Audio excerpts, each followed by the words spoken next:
은혜가 풍성하신 하나님, 주님의 전에 저희들을 불러주심을 감사합니다. 이 시간 주님께 예배 드립니다. 저희들의 상한 심령을 주님 불쌍히 여겨주시고 저희들의 기도와 찬양과 저희들의 온 정성을 주님 받아주시옵소서. 예수님 이름으로 기도드립니다. 아멘. 다 함께 일어나셔서 함께 나는 찬양하리라 하나님께 올리겠습니다. 나는 찬양하리라 주님 그 이름 찬양 예수 크신 주 이름 나 찬양하리라.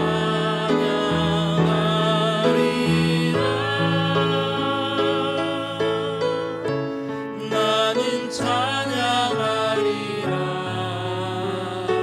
주님 그 이름 찬양 예수 크신 주 이름 나 찬양하리라.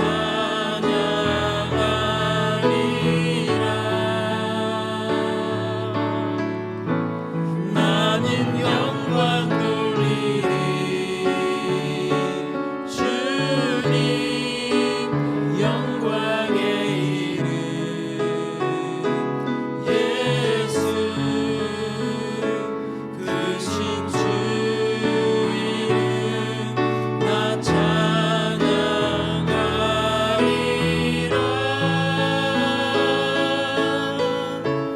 나는 영광 돌리리 주님 영광의 이름 예수 크신 주 이름 나 찬양하리라.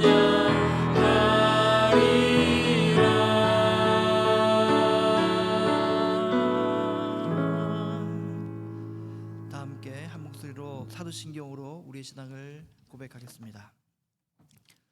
전능하사 천지를 만드신 하나님 아버지를 내가 믿사오며 그 외아들 우리 주 예수 그리스도를 믿사오니 이는 성령으로 잉태하사 동정녀 마리에게 나시고 본디오 빌라도에게 고난을 받으사 십자가에 못 박혀 죽으시고 장사한 지 사흘 만에 죽은 자 가운데서 다시 살아나시며 하늘에 오르사 전능하신 하나님 우편에 앉아 계시다가 절로서 산자와 죽은 자를 심판하러 오시리라.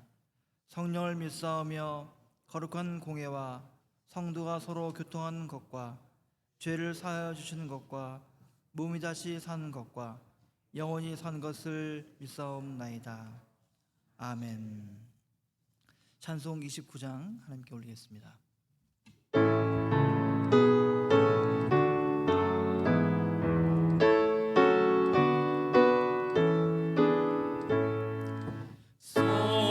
성도여 다 함께 할렐루야 아멘. 주 찬양하여라 할렐루야 아멘.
은총 기리며 늘 찬송 부르자 할렐루야 아멘. 다 자리에 앉으시겠습니다.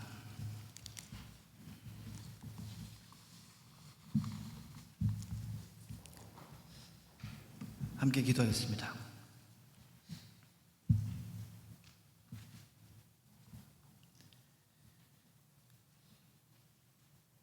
만유의 주제 되시는 거룩하신 하나님,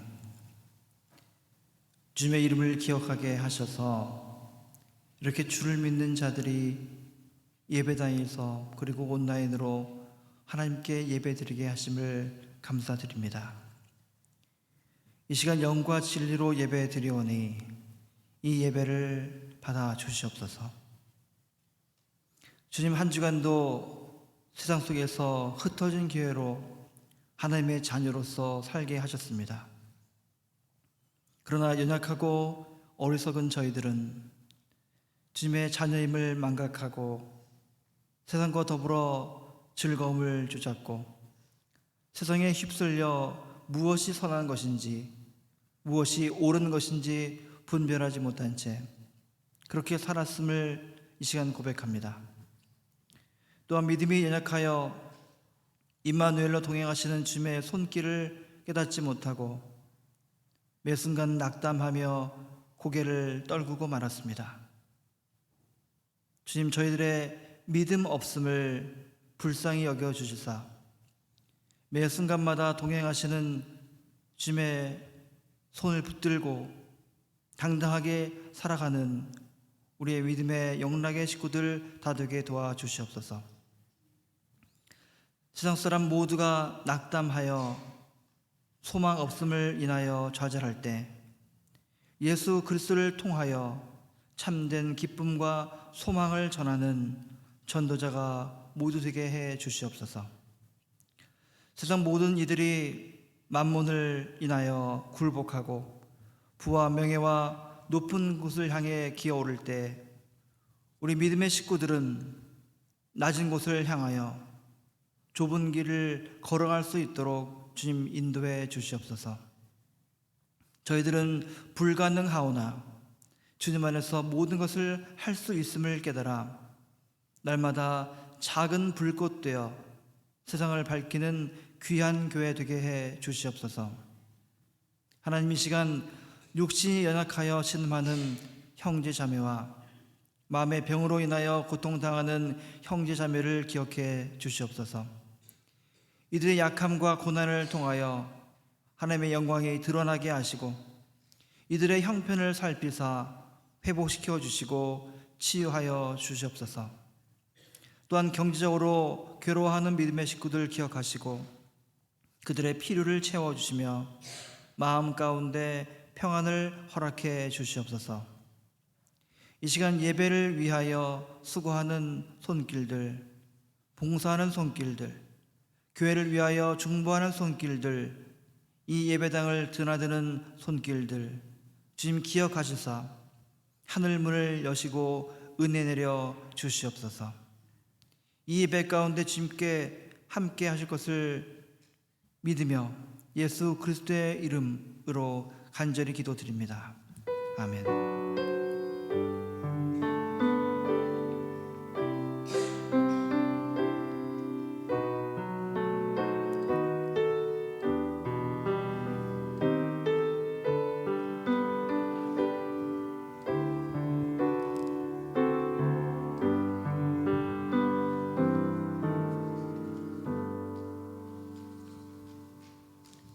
이 시간에는 특송이 있겠습니다.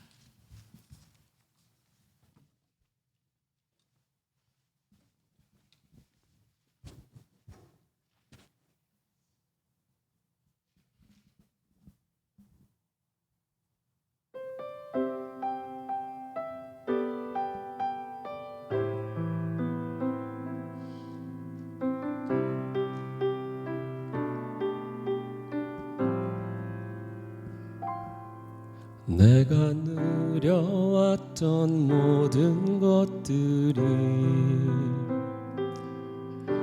내가 지나왔던 모든 시간이, 내가 걸어왔던 모든 순간이 당연한 것 아니라 은혜였어. 아침 해가 뜨고 저녁에 노을, 봄의 꽃향기와 가을의 열매, 변하는 계절의 모든 순간이 당연한 것 아니라 은혜였어. 모든 것이 은혜,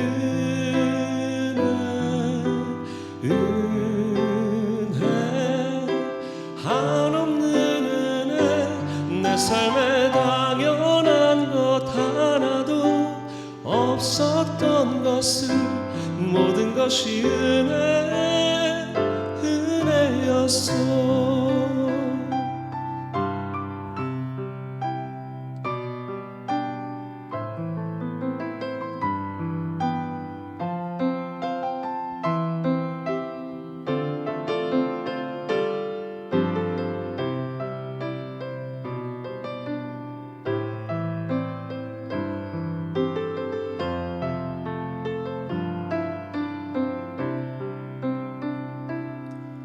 내가 이 땅에 태어나 사는 것, 어린아이 시절과 지금까지 숨을 쉬며 살며 꿈을 꾸는 삶, 당연한 것 아니라 은혜였어. 내가 하나님의 자녀로 살며 오늘 찬양하고 예배하는 삶, 복음을 전할 수 있는 축복이 당연한 것 아니라 은혜였어. 모든 것이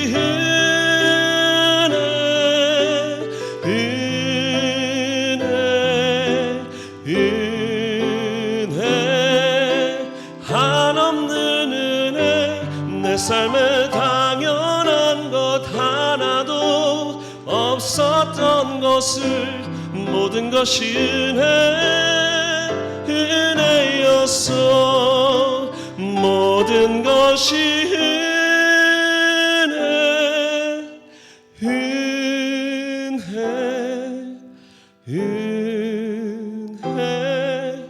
한없는 은혜. 내 삶에 당연한 것 하나도 없었던 것을, 모든 것이 은혜였어.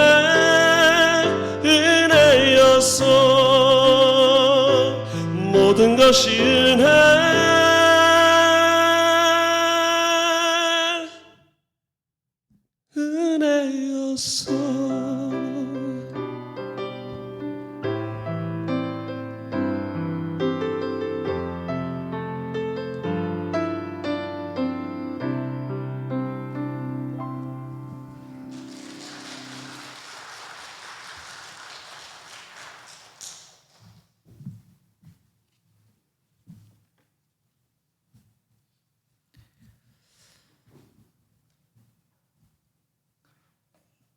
눈물을 삼키면서 듣는 거 아세요? 그런 느낌이라서 이게 눈물을 흘리면 설교 못 하잖아요. 걱정돼서 참고 했는데 참 은혜로운 정말 은혜 찬송이었습니다. 오늘 설교 안 해도 될 것 같은데요. 함께 하나님 말씀 보겠습니다. 마태복음 25장 14절에서 30절까지 말씀입니다.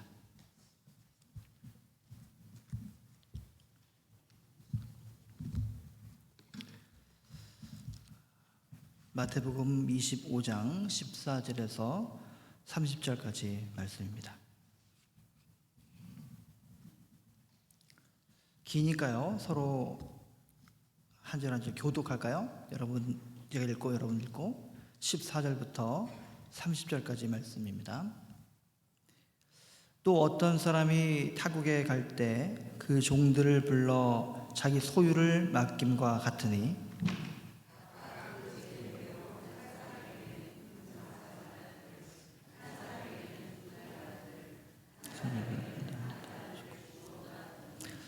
다섯 달란트 받은 자는 바로 가서 그것으로 장사하여 또 다섯 달란트를 남기고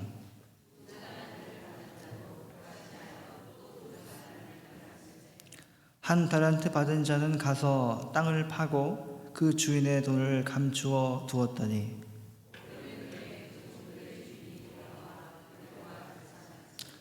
다섯 달란트 받았던 자는 다섯 달란트를 더 가지고 와서 이르되 주인이여 내게 다섯 달란트를 주셨는데 보소서 내가 또 다섯 달란트를 남겼나이다.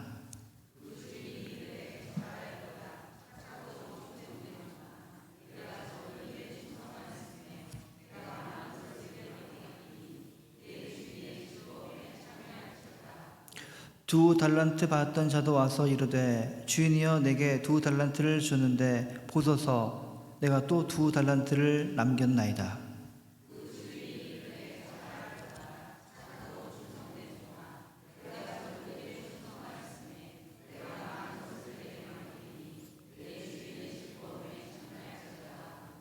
한 달란트 받았던 자는 와서 이르되 주인이여 당신은 굳은 사람이라 심지 않은 데서 거두고 해치지 않은 데서 모으는 줄을 내가 알았으므로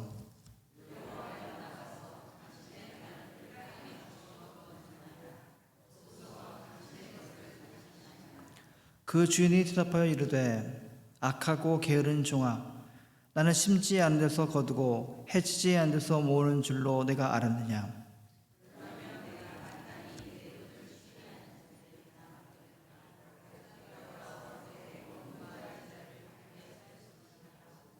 그에게서 그 한 달란트를 빼앗아 10달란트 가진 자에게 주라.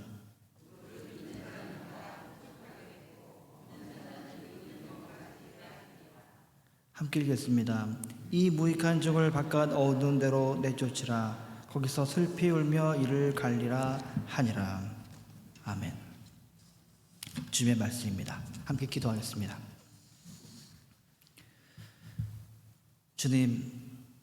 주님의 말씀을 나눕니다. 주께서 친히 임재하셔서 저희들의 귀를 열게 하시고 마음의 문을 열게 해 주시옵소서. 주께서 친히 찾아오셔서 저희들이 주님의 자녀로 또 주님의 제자로서 살아가야 됨을 깨닫게 해 주시옵소서. 예수님 이름으로 기도드립니다. 아멘. 주님의 은혜와 평강이 우리 가운데 이 시간 충만하기를 축원합니다. 오늘 함께 읽은 마태복음 25장의 말씀은 달란트에 관한 비유 이야기입니다. 사실 이 본문을 가지고 목사로서 저는 이미 여러 차례 다른 교회에서도 설교를 했던 기억이 납니다. 똑같이 설교를 한 건 아니지만 기본적인 해석은 항상 똑같았습니다. 기본적인 인사이트가 같았다는 것입니다.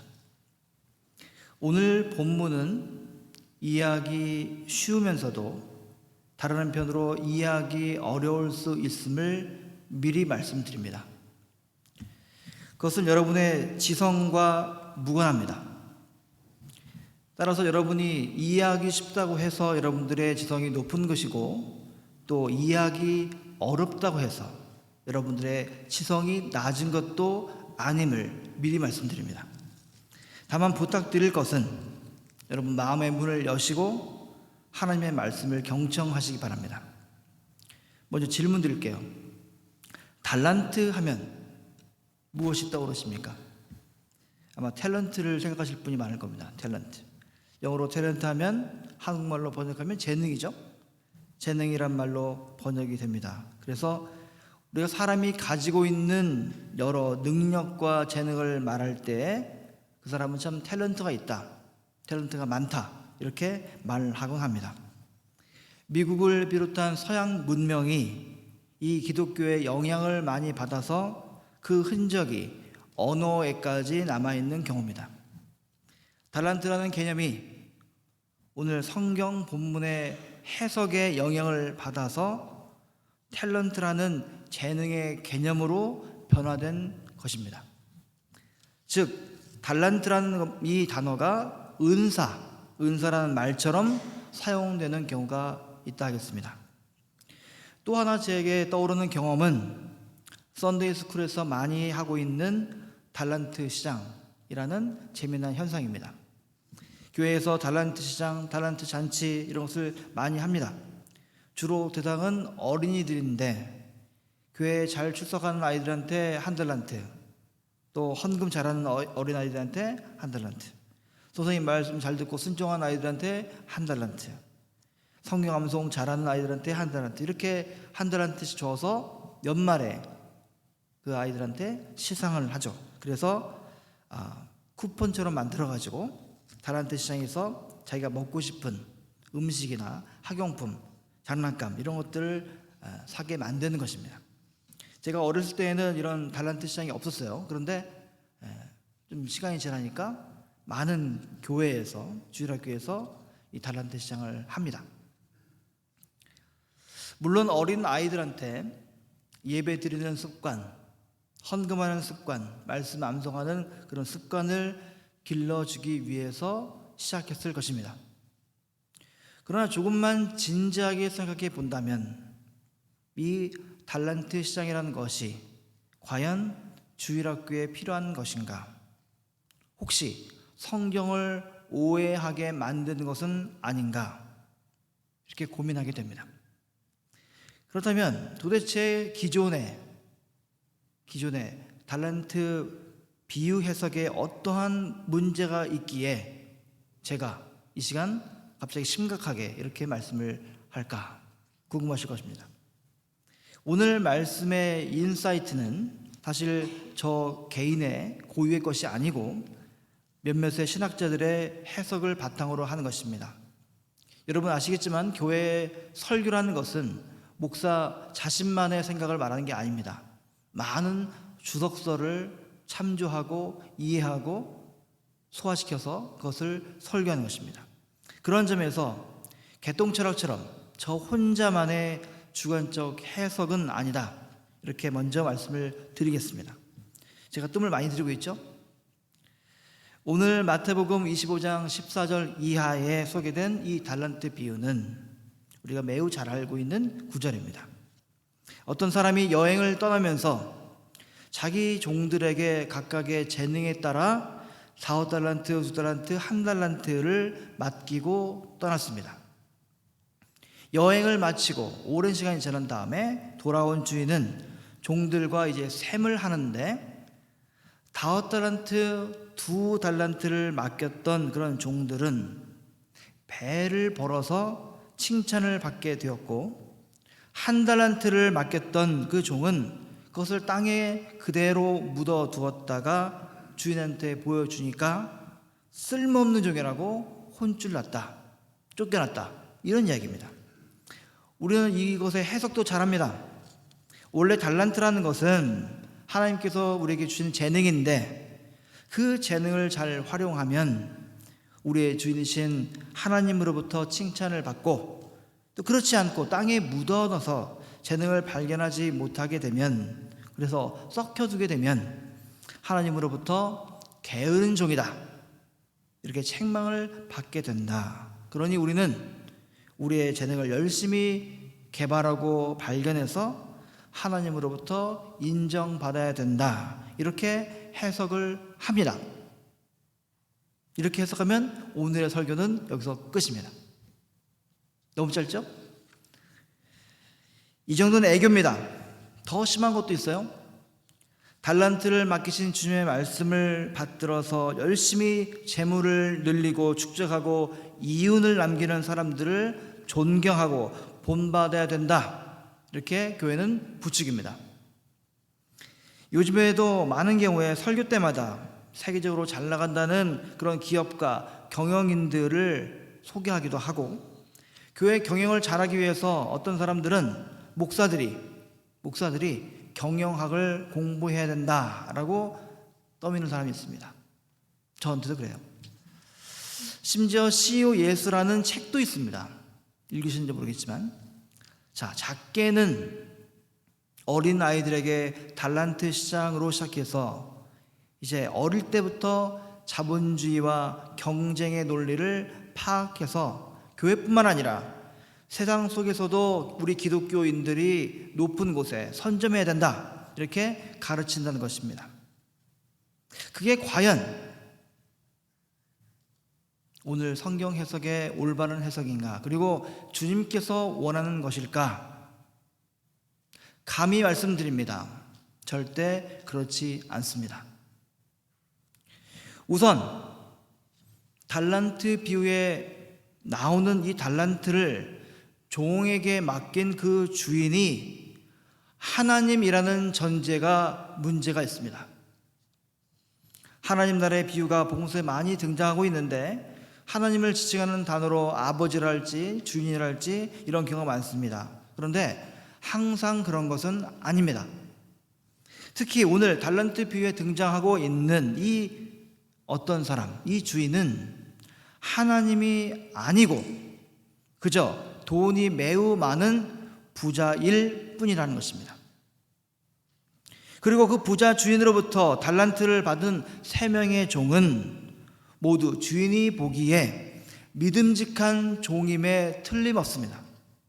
심지어 한 달란트를 땅에 그냥 묻어두었던 그 종도 충성된 종임에 틀림없습니다. 왜냐고요? 노동자가 16년 동안 한 번도 돈을 쓰지 않고 다 모아서 만들어지는 그런 큰 돈을 그 부자 주인이 종에게 맡겼던 것입니다. 노동자나 군인이 하루 일하면 1데나리온을 받습니다. 그런데 1달란트는 6,000데나리온입니다. 그래서 셈을 해보니까 장장 16년 품삯에 해당되는 어마어마한 돈입니다. 40만 불이 넘어요. 믿지 못할 종에게 그런 큰 돈을 맡기는 부자 주인은 없다, 이것입니다. 적어도 달란트를 맡길 그 당시까지 3명의 종 모두가 주인으로부터 신뢰를 받고 있었고, 그래서 부자 주인은 그러한 막대한 재물을 맡겼던 것입니다. 5달란트면 100만 불이 넘는 큰 액수예요. 그걸 종에게 맡긴 것입니다. 자, 부자 주인은 바보가 아닙니다. 큰 부자가 되려면 적어도 사람을 제대로 볼 줄 알아야 됩니다. 이 사람이 배신할 사람인지 충성할 사람인지를 제대로 파악했기 때문에 부자가 된 것입니다. 자, 그렇다면 왜 우리가 잘 알다시피 이 1달란트 받은 종은 이윤을 남기지 않고 그냥 땅에 묻어 두었을까 하는 것입니다. 게을러서 그럴까요? 그렇지 않습니다. 비유의 마지막에 부자 주인이 말합니다. 악하고 게으른 종, 무익한 종이라고 말하고 있지만 잘 생각해 보면 게으른 종일 리가 없습니다. 그가 게을렀다면 아예 처음부터 그 1달란트라는 막대한 돈을 맡겼을 수가 없습니다. 그 종이 그 1달란트를 그냥 땅에 묻어둔 이유가 따로 있었다는 것입니다. 그 이유가 오늘 성경 본문에 있습니다. 주인이여, 당신은 굳은 사람이라 심지 않은 데서 거두고 해치지 않은 데서 모으는 줄을 내가 알았으므로 두려워하여 나가서 당신의 달란트를 땅에 감추어 두었었나이다 했습니다. 자, 원래는 그렇지 않은데 그렇게 이 종이 오해해서 이런 말을 주인에게 감히 했을까? 그럴 수 없습니다. 주인이 지금 잔뜩 화가 나 있습니다. 그런데 이런 말을 하면 그 종은 죽습니다. 죽어요. 그렇다면 주인은 자기가 손해본 것도 아닌데 왜 그렇게 화를 냈을까요? 왜 화냈을까요? 그것은 바로 그 부자 주인이라는 사람이 종의 말처럼 심지 않을서 거두고 해치지 않은 데서 거두는 그런 사람이기 때문이라는 것입니다. 그렇다면 그 주인은 누굽니까? 그는 사기꾼이거나 남을 착취하는 그런 사람이라는 것입니다. 하나님 일리가 없다 이것입니다. 그 부자 주인은 그 종의 말에 반박하지 않습니다. 그저 이렇게 말합니다. 나는 심지 않은 데서 거두고 해치지 않은 데서 모으는 줄로 내가 알았으니 그러면 내가 마땅히 내 돈을 취리하는 자들에게나 맡겼다가 내게 돌아와서 내 원금과 이자를 받게 했을 것이다. 이렇게 말합니다. 이 말이 무슨 뜻일까요? 돈을 가지고 장사를 해서 이윤을 낼 게 네가 아니라고 한다면 차라리 돈놀이, 이자놀이 하는 사람한테 가서 원금과 이자를 갖고 가는 게 더 맞다 이것입니다. 자, 기존의 달란트 비유 해석이 문제가 되는 것이 바로 이 부분입니다. 예수님 당시의 유대교 율법은 이자를 받는 일들을 엄격하게 금했습니다. 이자 받는 게 없었어요. 오늘날에는 흔한 일이지만 옛날 사람들은 이자 받는 일이 없었어요. 특히 유대교 율법에서는 없었습니다. 훗날 바뀌긴 했어도 복음서를 기록할 당시의 초기 기독교는 가난한 사람들에게 특히 이자 받는 것을 금지했습니다. 내가 만불을 빌려주면 만불 그대로 받는 것이 정상입니다. 그게 원칙입니다. 사회 원칙이었어요. 이런 전통이 꽤 오랫동안 이어져서 예외가 가끔 있었긴 했지만 중세까지도 원칙적으로 기독교는 이자를 금지했습니다. 중세까지도. 왜냐하면 이 이자라는 것은 시간과 관계에 있기 때문입니다. 시간 누가 만들었습니까? 시간. 바로 하나님께서 만드신 겁니다. 시간은 하나님께서 만드신 거예요. 우리 인간이 만든 게 아닙니다. 그런데 하나님이 만드신 이 시간을 내가 훔쳐다가 이자를 받아내는 것은 기독교의 정신이 아니라고 기독교 교회는 생각하고 그렇게 가르쳐 왔습니다. 오랫동안. 유대교도 마찬가지죠. 율법으로 금했습니다. 그러니 예수님께서 하나님 나라의 비유를 말씀하시면서 부자 주인이신 하나님이 달란트를 땅에 묻어둔 그 종에게 야, 너 왜 돈놀이 왜 하지 않느냐? 이렇게 말한다고요? 이렇게 책망한다고요? 말이 안 되는 얘기입니다. 그 자리에 있는 사람들은 다 압니다. 비로소 부자 주인은 결코 하나님이 될 수 없습니다. 이자를 금하는 율법을 만드신 그 하나님 그리고 부자 주인 이것을 같은 수준으로 비교한다는 것은 말도 안 되는 얘기입니다. 자, 그렇다면 이 한 달란트를 받았던 종은 하나님의 율법을 무시하고 있는 이 부자 주인의 말처럼 왜 이자 놀이조차 하지 않았을까요? 이자 놀이하는 사람들은 율법을 지키는 사람들은 하지 않습니다. 이방인들, 로마 사람들만 하는 것입니다. 이유가 있었습니다. 그는 오랜 시간 동안 부자 주인에게 충성된 종이었습니다. 주인의 부를 축적하는데 온갖 노력을 다했습니다. 그러다 어느 날 깨닫죠. 부인의 주가 커지면 커질수록 누군가는 고통당하면서 슬피 운다는 사실을 듣게 됩니다. 혼란에 빠집니다. 주인을 향한 나의 열심과 충성이 이웃들에게 화를 끼치는구나. 심한 혼란에 빠진 그 종은 부자 주인이라는 그늘 아래에서 지금까지 내가 누려왔던 모든 것을 포기할 것이냐, 아니면 계속 열심을 내며 충성을 다하며 그 부자 주인을 위해서 일할 것이냐, 그것도 아니면 지금 가지고 있는 것을 모두 잃을 만큼 내가 결단을 지금 할 것이냐. 이는 마치 최대 강국이었던 이집트 애굽에서 종살이를 하면서 고깃가마 곁에 있었던 그런 사람들이 계속 있을 것이냐, 아니면 하나님의 명령대로 출애굽해서 이제 광야에 머물면서 하나님께서 약속하신 그 가나안 땅으로 내가 갈 것이냐, 날마다 고난이고 날마다 목마르고 날마다 배고프지만 하나님의 약속하신 그 땅을 위해서 내가 갈 것이냐 고민하고 있는 이스라엘 민족과 같다는 것입니다. 만약 여러분이 이 종의 입장이라고 한다면 여러분 어떻게 하시겠습니까? 고민될 겁니다. 내가 일하고 있는 이 직장이 나에게 샐러리를 주고 복지 혜택을 주고 있지만 그 기업이 세상을 망가뜨리고 수많은 사람들에게 피해를 주며 심지어 목숨까지 위협하고 있다고 한다면 우리는 심각한 고민을 할 수밖에 없습니다. 사실 이 달란트 비유를 듣는 그 이스라엘 백성들은 예수님께서 비유로 말씀하실 때에 부자 주인을 말씀하실 때에 누군가를 떠올렸을 것입니다. 몇 명 되지도 않는 손가락에 살 수 있는 소수의 사람들이 이스라엘 백성 전체의 재산만큼 큰 돈을 가지고 있었다라고 역사가들은 기록하고 있습니다.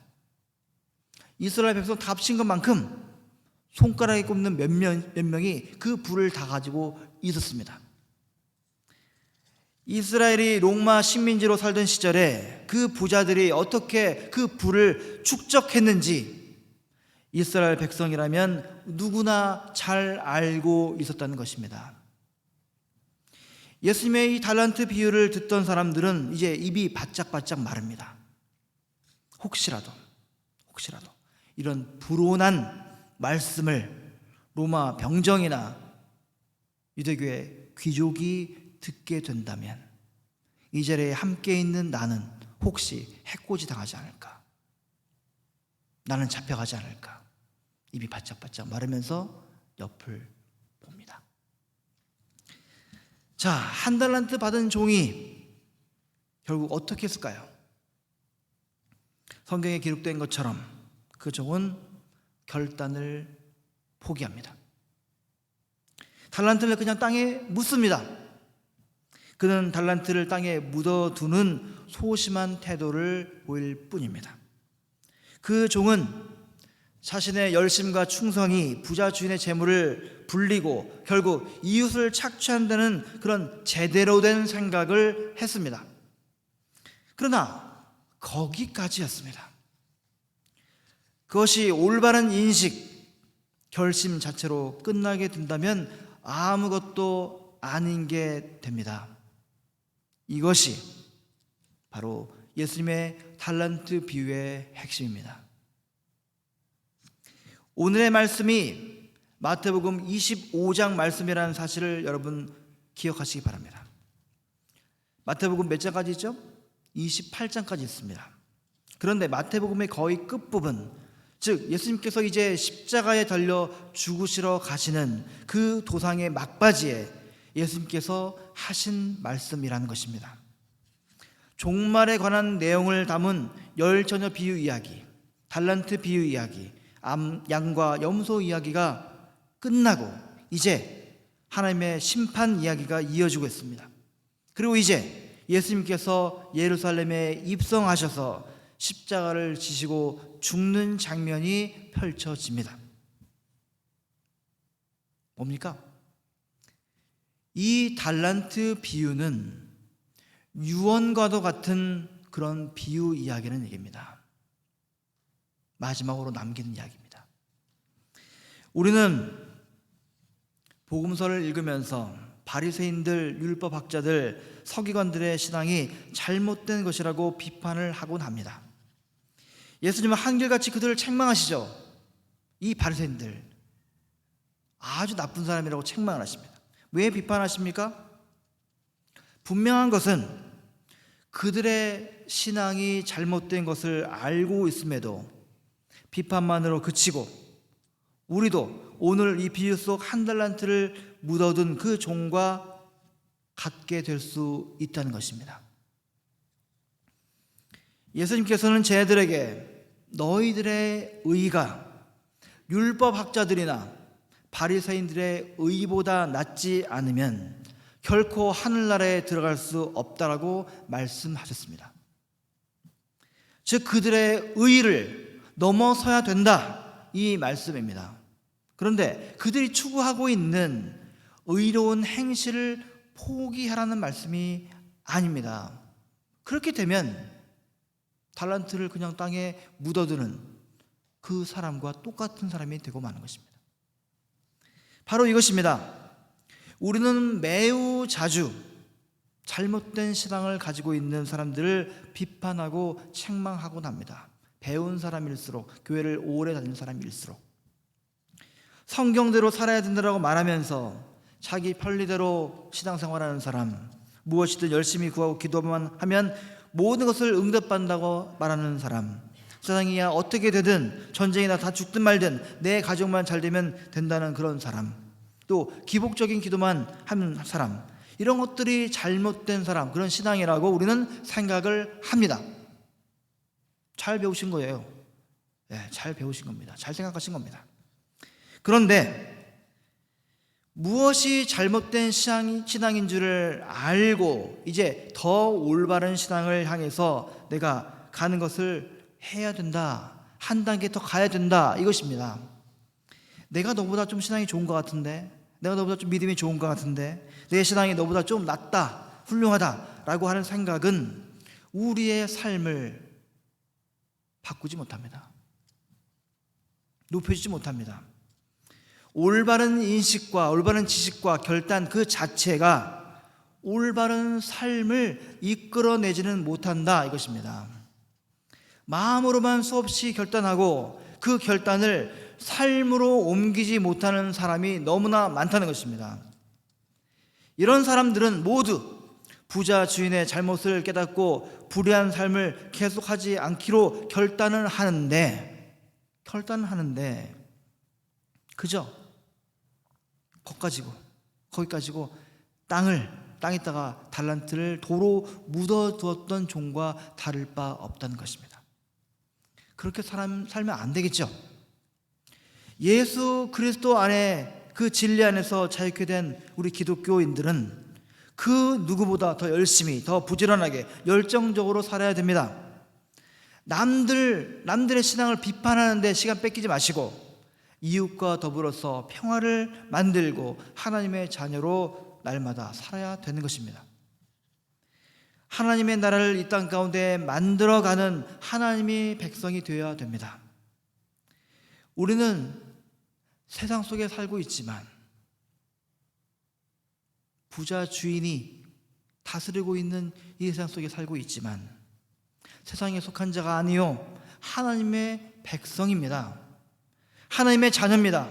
더 나아가서 잊지 말아야 될 것은 우리는 세상에 보냄받은 사람들입니다.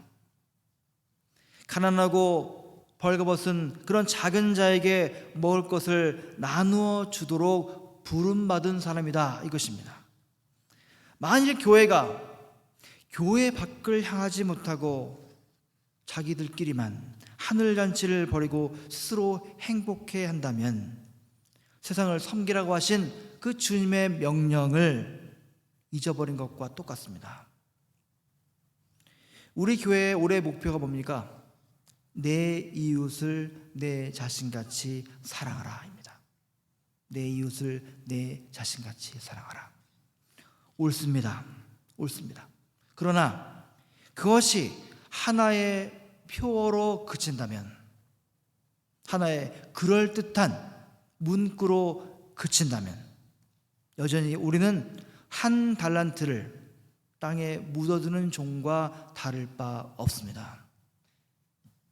사랑하는 영락 식구 여러분, 여러분에게 달란트가 주어진다고 한다면 어떻게 하시겠습니까? 기도하겠습니다. 주님,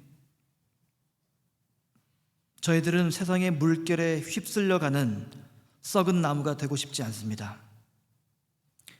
살아있는 물고기가 되어서 세상의 물결을 거슬러 올라가길 원합니다. 그러나 두렵습니다. 거대한 물결이 휘몰아쳐 저희들을 잡아먹을까 봐 두렵습니다. 저희들의 생명과 재산과 가족을 잃을까 봐 두렵습니다. 주님, 용기를 주시옵소서. 세상 사람들의 조롱을 이겨낼 수 있도록 저희들에게 힘을 더해 주시옵소서. 우리와 언제나 함께 하신다고 약속하신 예수 그리스도의 이름으로 간절히 기도드립니다. 아멘.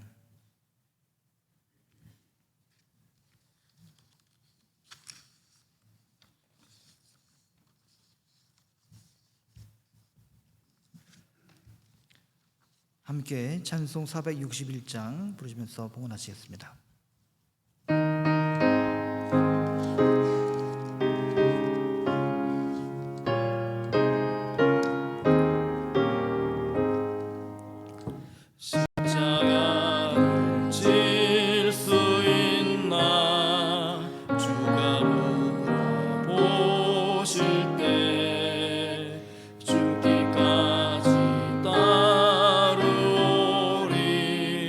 성도되다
주님, 한 주간도 주님의 은혜 가운데 살았음을 고백합니다.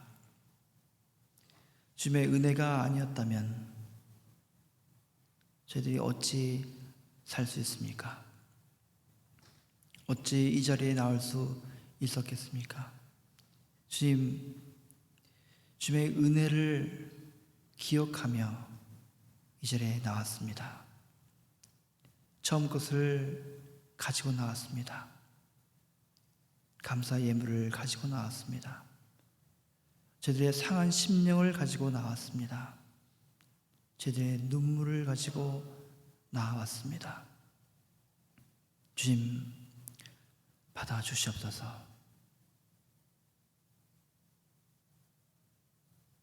예수 그리스도의 이름으로 기도드립니다. 아멘. 교회 광고 소식입니다.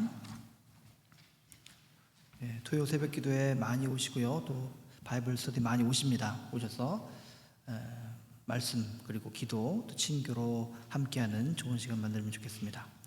오늘 친교 후에 당회와 청빙위원회 모임이 있겠습니다. 저는 서북남로에 정기노회가 있어서 지난 목요일 날 다녀왔습니다. 여러분 기도해 주시고 또 성원해 주셔서 감사드립니다. 그리고 어제 토요일 날 미랄 점심 식사에 봉사하시고 수고해 주셨던 분들이 있습니다. 참 감사드리고 참 좋은 일을 한다 생각했습니다. 저도 처음이라 갔는데 참 뜻깊은 좋은 일들을 하고 많이 배우고 돌아왔습니다. 자, 주보에는 없지만 오늘 구역 모임이 쉽지 않을 겁니다. 그래서 자유롭게 하시고 들어가면 되겠습니다. 또 한 가지는 요즘에 코로나로 인해서 좀 힘들어 하시는 분들 많이 있습니다. 그래서 가급적 악수는 주먹 인사로 대체하시면 좋지 않을까 싶습니다. 그래서 좀 더 나갈 때 제가 너무 반가우시겠지만 주먹 인사를 할 때 서운해하지 마시기 바랍니다. 다 일어나셔서 함께 찬송 부르겠습니다.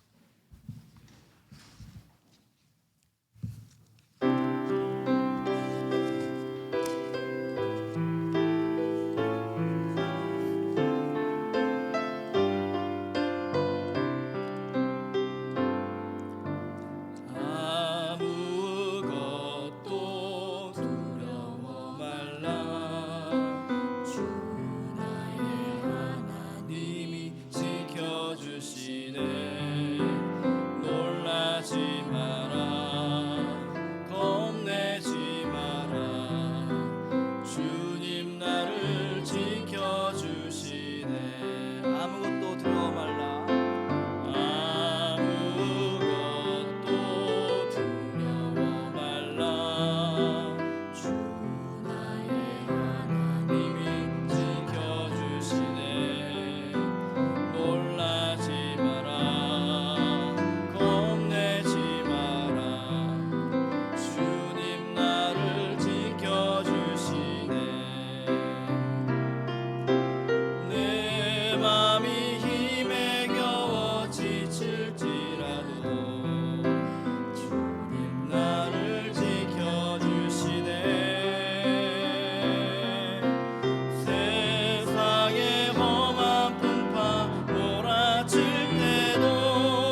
이제는 성자 예수 그리스도의 크신 은혜와 성부 하나님의 극진하신 사랑하심과 성령 하나님의 역사 교통 내주하심이 주의 사랑하는 믿음 식구들 가운데 그리고 이들의 가정과 기업과 미래 가운데 지금부터 영원토록 함께 하시기를 간절히 축원하옵나이다. 아멘.